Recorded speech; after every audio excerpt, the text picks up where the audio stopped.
پیامبر خدا صلی الله علیه و سلم بوما مثالک اینا سر هندی کو خدا تعالی کا چند کیفایی بعبدیت وقت توبت کتن مثال مروه که مسافر يعني معنى مروه بشتا سفرك دريش بشتا قهتا صحراء الويري بريفا واسطيا بندارك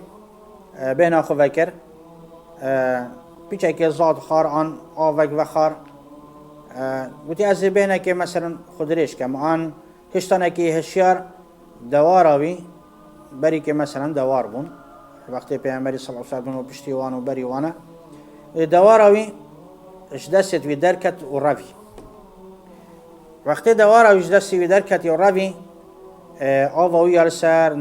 خارن و خارندت وی یعنی معنا زادی وی السر تشتت وی مثلا اوید اگر قال خبر بن مثلا وکی نوین که تشکی همی السر جلکت وی افتش همی یعنی معنا همی تشون بدوار و افمرو وی هل بن وی داره رنج تخار به وی بو الوی چوله الوی دشته و کسک نینه لوان دور من دورا تواره بهت اوجی اما گوتی از خودریش کن وکی هم کردید بشین مرنه بخیر وره خود تسلیم مرنه کرد اف مروفی هنه دی وقتا که چاوی خوفت کد برای خودت دواراوی الهندف سریوی یعنی راوسیای هندف سریوی و زادوی و آوایی تشتوی همیه یعنی وکی خویا و سر بشا دواری و دوار جیهات یا دوی حاضر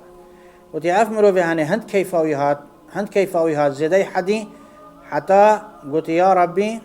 يعني بلس رابو فو سري دواري خو قلت قلت يا ربي اسخد تمت عبدي مني يعني خلد بوش كيف هذا اف مروفي هاني يعني هند كيفاويهات بدواري حتى اف كيفها هند زيده بو حتى كفري كري بس خد تعالى لينا قلت چنكي خلد بو خلتي وخد تعالى المروفي ناقرت بجبر في كيفها هند يا زيده خلد بو خدا تعالى بتر كيفاوي تيتن عبدوي وقت توبت كاش في مروفها دواراوي وزادوي وآواوي يعني حسب كعب مروفها چند كيفاويات يا خدا تعالى بتر كيفاوي تيتن عبدوي وقت توبت كات وكي پیامبر خدا قدي صلى الله عليه وسلم بما حديث كذا لله أشد فرحا بتوبة عبده حين يتوب إليه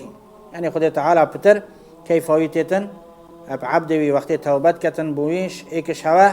وقتی کل سر پشت دواری بتونه حتی دمایی که حدیثی هوا برینو کما قلت يعني معناه كيف خدا تعالى بتر